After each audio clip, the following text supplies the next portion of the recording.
The noise inside the M4A1 Sherman was not a sound. It was a physical condition, a permanent vibration that rearranged the marrow in the bones. It was the screaming whine of the 350 horsepower Wright Continental radial engine, a beast that breathed heat and spat exhaust directly into the fighting compartment. It was the clatter of the track steel shoes chewing on the stone-paved roads of Belgium and the rhythmic, hydraulic hiss of the turret traversing. For Staff Sergeant Lafayette G. Poole, 25 years old, 6'3", and crammed into a steel box designed for men 5 inches shorter, this was the only frequency that made sense. It was September 5, 1944. The 3rd Armored Division, the Spearhead, was pushing hard toward the Siegfried Line. The summer had been a blur of hedgerows, dust, and the sickening, sweet smell of burning iron. Poole, known to the press and the brass as War Daddy, stood in the commander's cupola of his tank. In the mood, his eyes narrowed behind dust-caked goggles. His normal was a state of hypervigilance that bordered on psychosis. He hadn't slept more than 2 hours at a stretch since St. Lay. His uniform was stiff with dried sweat, grease, and the fine, gray powder of pulverized masonry that covered all of Europe. He wasn't just a soldier. He was the brain of a 30-ton predator. He felt the tank moving beneath him like a living thing, sensing the subtle shifts in the transmission through the soles of his cowboy boots. Below him, in the bowels of the machine, his crew worked with the telepathic efficiency of a single organism. Wilbur Baby Richards was at the driving levers, wrestling the steering brakes. Bert Schoolboy Close was curled over the bow machine gun.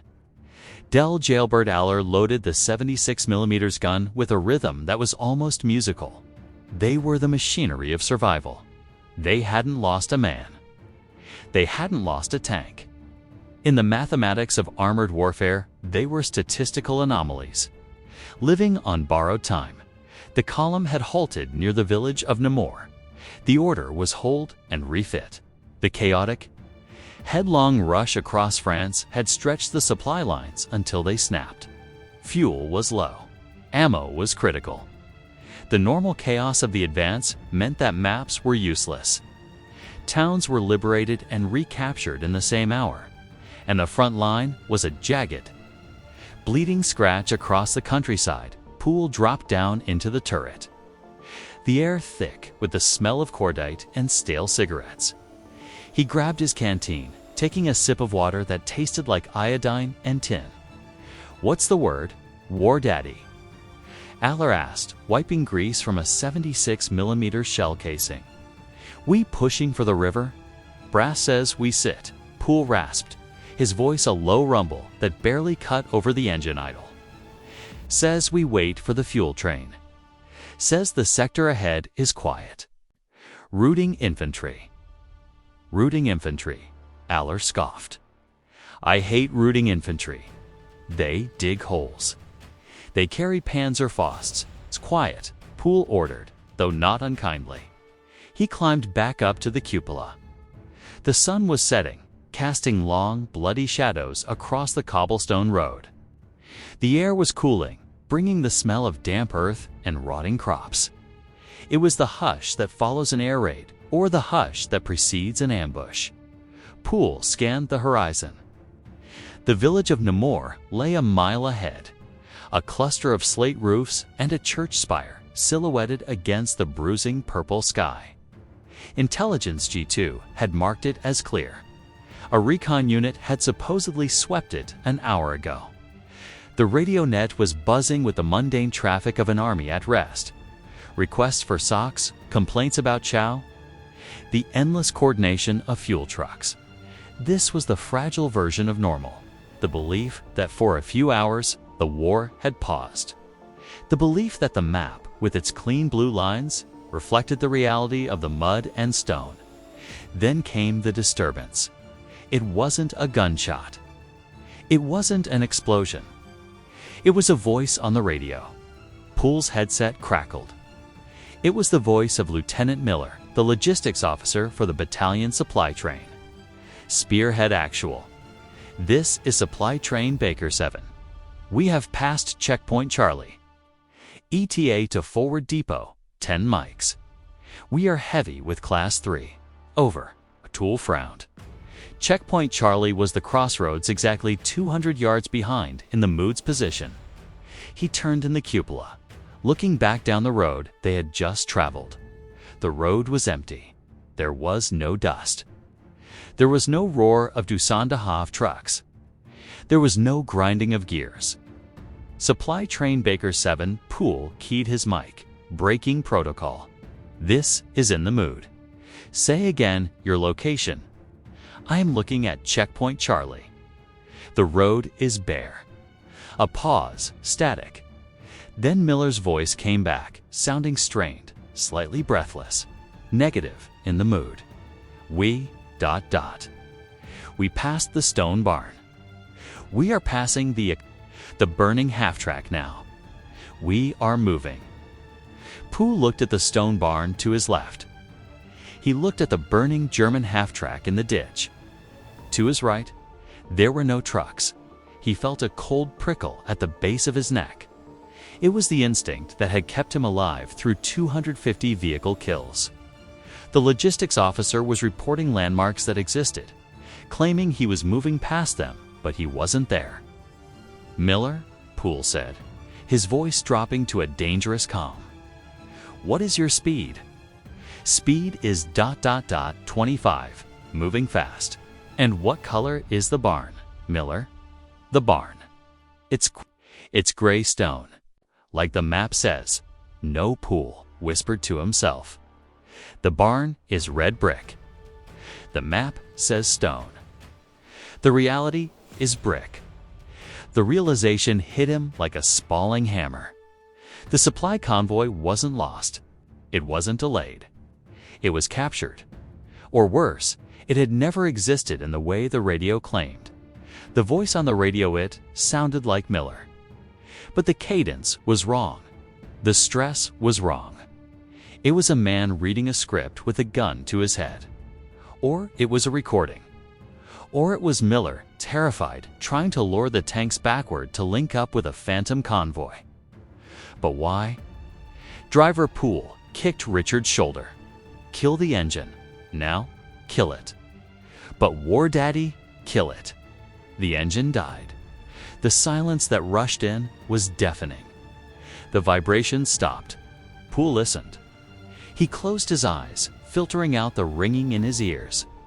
He listened for the trucks that Miller claimed were passing him. Silence. The birds were singing. A dog barked in the distance, but then, underneath the silence, he heard it. Not truck start squeaking, the high-pitched metallic squeak of dry track pins, and the low guttural rumble of a Maybach engine idling. Not one. Many it was coming from the clear village ahead. No more. The disturbance was a double blind. The radio was telling him to look rearward, to expect supplies, to relax. The reality was a massive armored force sitting silently in the village ahead, waiting for the Americans to shut down their engines and wait for the fuel that would never arrive. G2 said it was clear, Poole muttered, sliding down into the turret. G2 said routing infantry. He looked at Aller. Load AP. Armor piercing. Do it quiet, AP. Aller blinked. For infantry. There ain't no infantry, Dell, and there ain't no supply trucks. Poole grabbed the map. He looked at Checkpoint Charlie. He looked at Namor. He realized the coded message that passed Checkpoint Charlie was a trigger. It was a signal not to him, but to someone else listening on the net.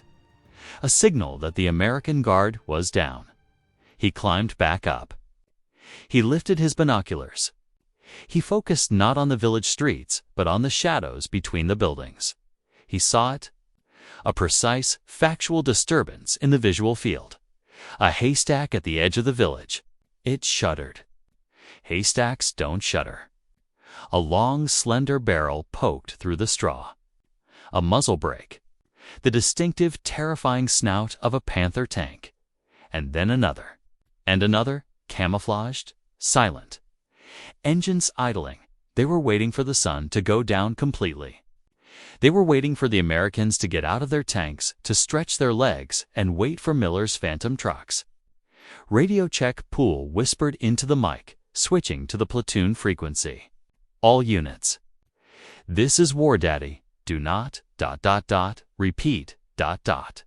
Do not power down. Traverse turrets to 12 o'clock. The village is hot. I say again, the village is full. War Daddy, this is command. The battalion XO's voice cut in, angry. We have a clear report on Namur, and Baker 7 is reporting on your 6. Stop clogging the net with ghost stories. The order to stand down. The order to accept the lie. Command, Baker 7 is a lie, Poole said, staring at the Panther's muzzle. Miller is gone. The trucks are gone. And if we sit here, we're gone too. He watched the horizon burning red and thought it was dawn till he realized the sun was still hours away. The red glow wasn't the sun. It was the reflection of the burning supply convoy, miles to the rear, hidden by the terrain, destroyed hours ago.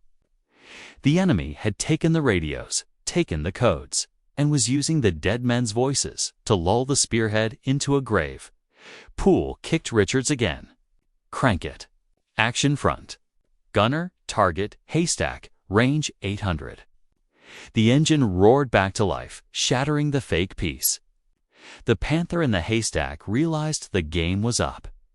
The camouflage net flew off. The German tank lurched forward, its 75mm gun swinging toward them. Fire. Poole screamed. The 76mm gun of In the Mood cracked. A violent thunderclap that cleared the dust from the front slope. The shell hammered into the Panther's turret ring, a geyser of sparks. The radio net exploded into chaos. Ambush. Ambush front. Rear is cut off. Ambush front. Rear is cut off.